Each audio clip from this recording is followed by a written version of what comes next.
watching NRATV with Bill Whittle.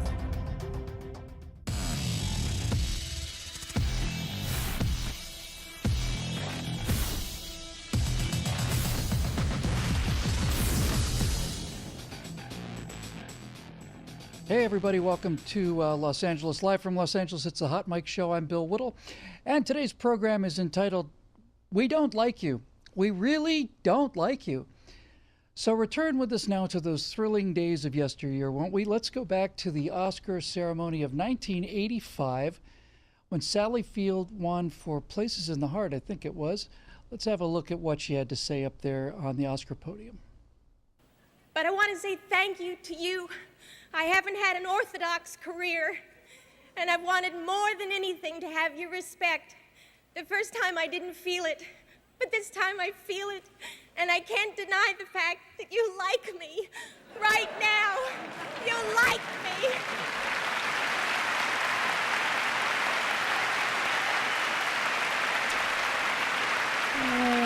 You know. Thank you. Not so much anymore, apparently. Hollywood is having its worst box office in 25 years. 25 years. And I'm sure they're utterly mystified. But 25 years ago, more than that for Sally Fields in 1985.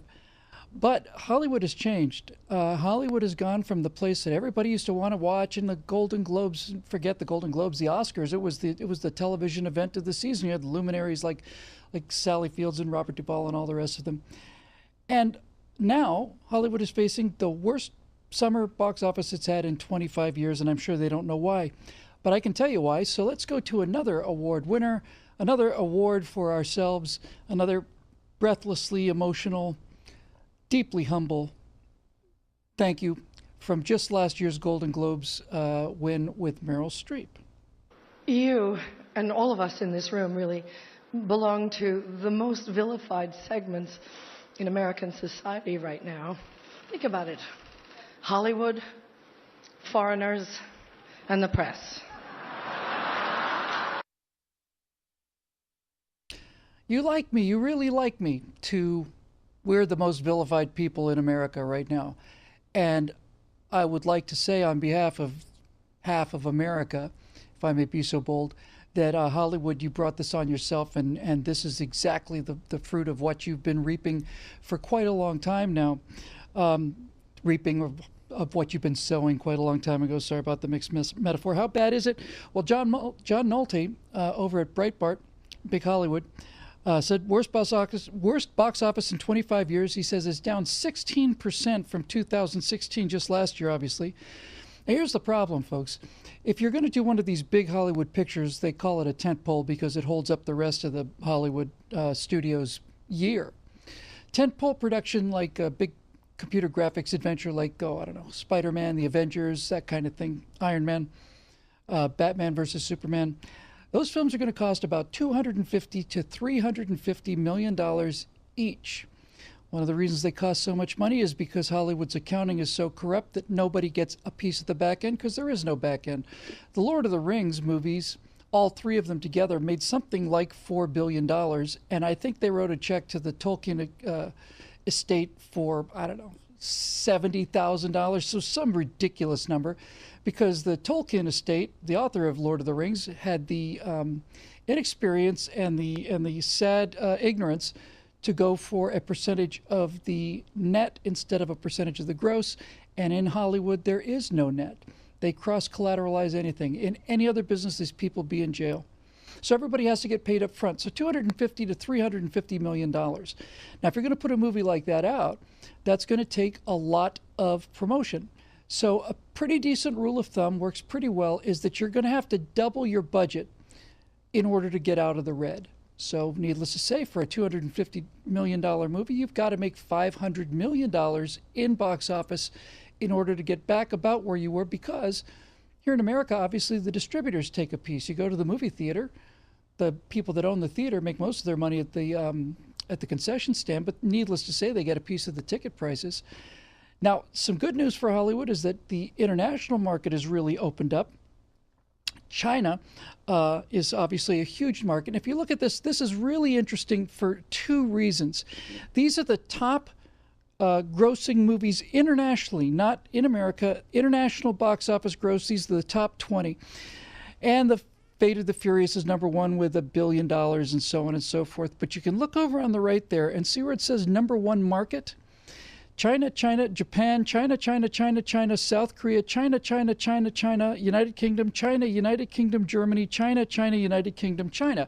Now, I just looked at the top 20 is all I could cover here, but I looked at the top 100. And in the top 100 grossing films internationally, the top market is not the United States, not once. Not once is the United States ever the top market. That's bad. That's really bad, and that's really saying something. Problem with this for Hollywood is that China takes 75% of the movie revenues.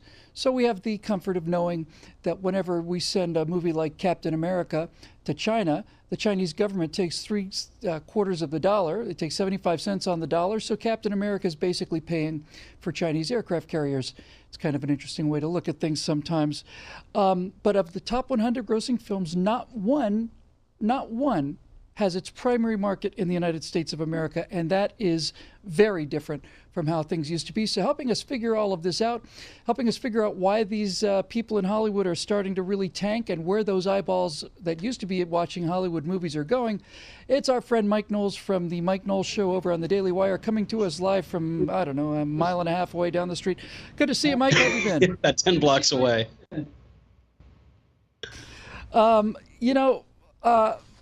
Let's just open our discussion this way, Mike, because you're very big on pop culture. Apparently now, Hollywood has lost some support from the knuckle-dragging, mouth-breathing, ignorant, racist, redneck Nazis who live out in flyover country. It's inexplicable. You know, Bill, I'm glad you had me on to talk about this topic. It is one of, certainly it's one of our favorites to talk about, being much besieged conservatives in Hollywood. But it is amazing that after 25 years of making movies expressing their disdain for the American movie-going public, and then giving each other golden statues and complaining about that same American movie-going public, that we don't like them as much anymore, and we don't go to see their movies as often. It is certainly the worst box office summer that we've seen yet. But just look at those movies. I loved the Nolte piece talking about Suburbicon, talking about George Clooney's latest, what appears to be future flop. It's getting bad reviews even from the Hollywood types. This tried old trope of the dark underbelly of those awful suburbanites who possibly voted for Trump and are the audience that are supposed to go see these movies. It just seems tired. It seems old hand. And I don't know that I think the technological issues of video on demand might have finally given us an excuse to stop paying attention to these Hollywood dummies. Yeah, that's right. And we'll come back to those alternative markets a little later on after the break. Mike, do you think that these people who make these decisions, and people like Meryl Streep and Clooney and all the rest of them, do you think they have any idea, genuine, I mean, seriously now, do you think they have any idea why the box office numbers are so bad? Are they blaming it on the weather? Are they blaming it on the market? They don't seem to realize that this is a grave that they've dug for themselves and been digging for 25 years now. 25 years now. You described it exactly right when you played Meryl Streep's awful speech from last year about how she's a member of the most persecuted minority, how everyone in the room, the celebrities and the foreign people in the press, are so persecuted.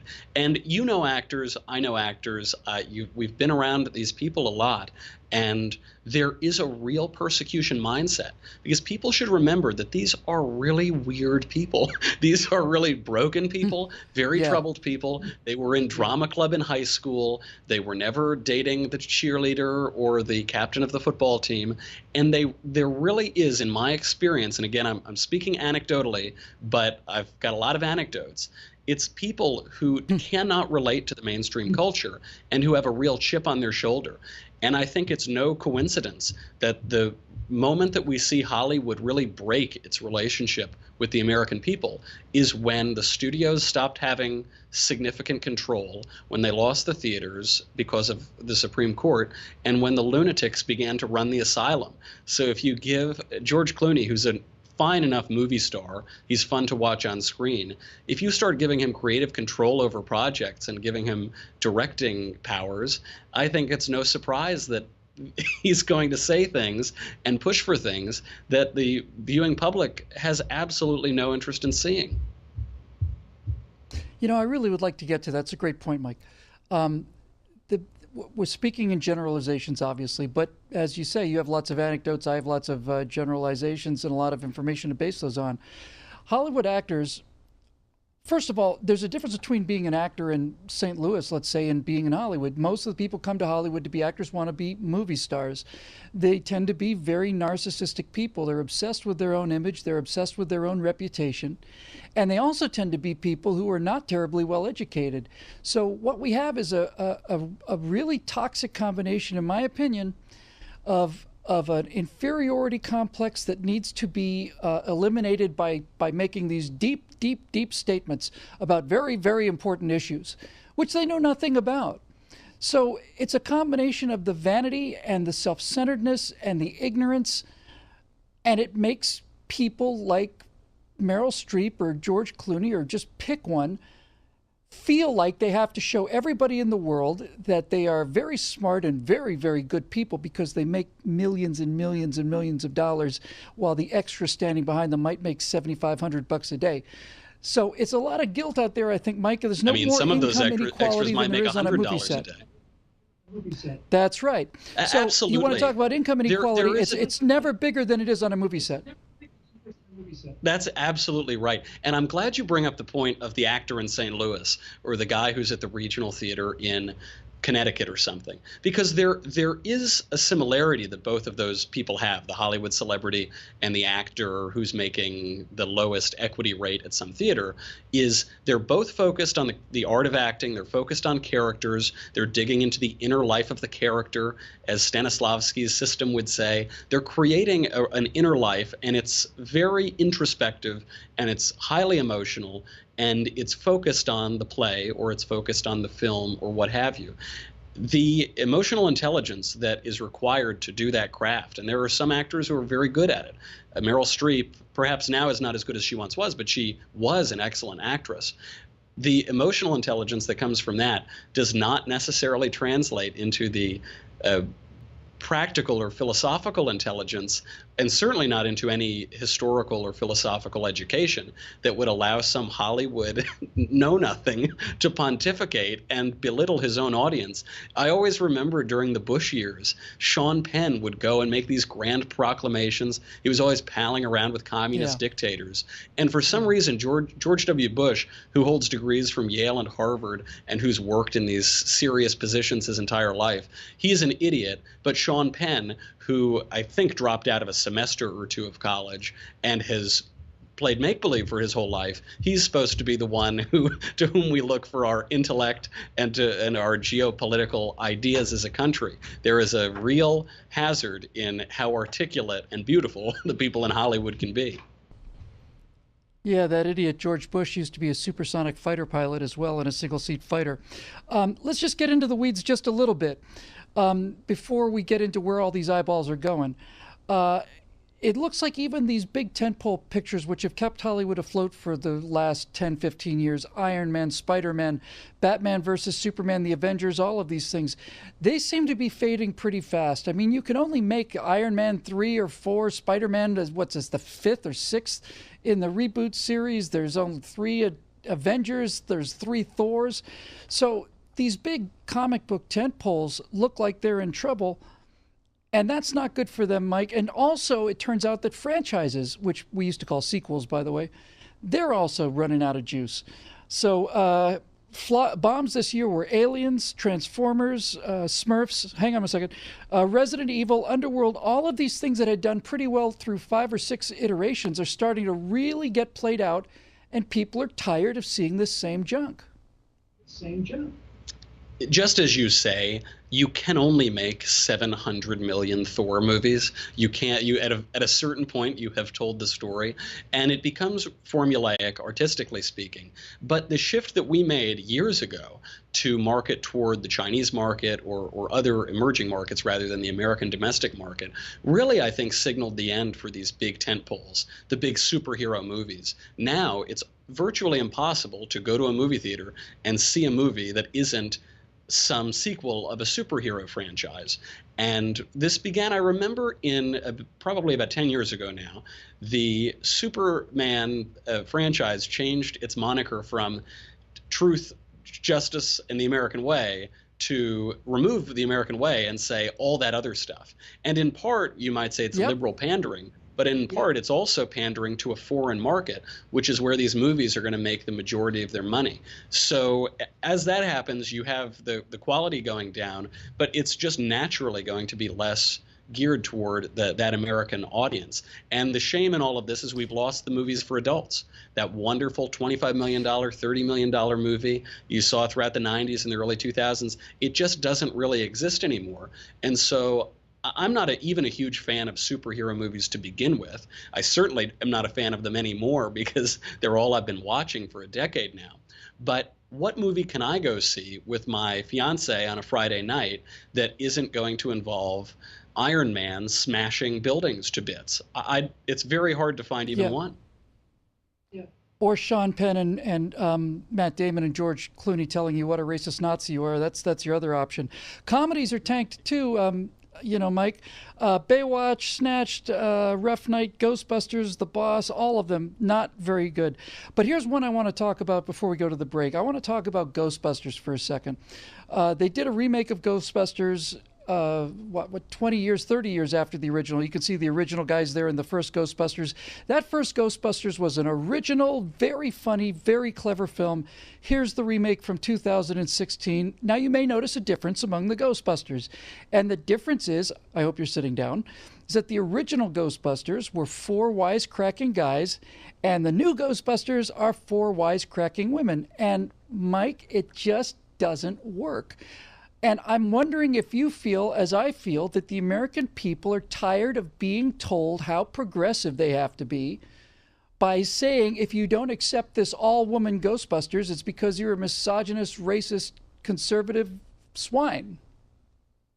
That's right. If you don't think that men and women are exactly the same and therefore can play exactly the same roles, there's something bigoted about you. I will say the weekend that the new Ghostbusters came out, I sat down on my couch, I pulled up my Amazon account, and I downloaded the original Ghostbusters because it's a tremendous movie.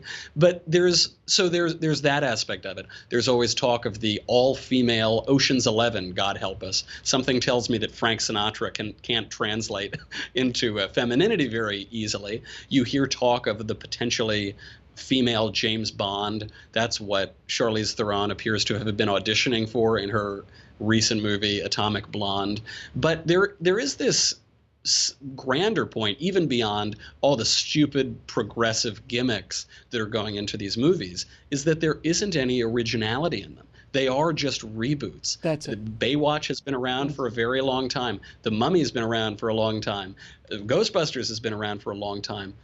In the 1980s, it was wonderfully original. But now, don't we have any original ideas?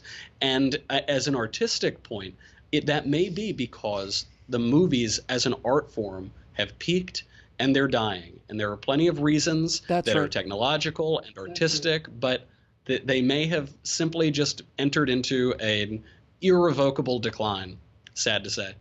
No, that's exactly right.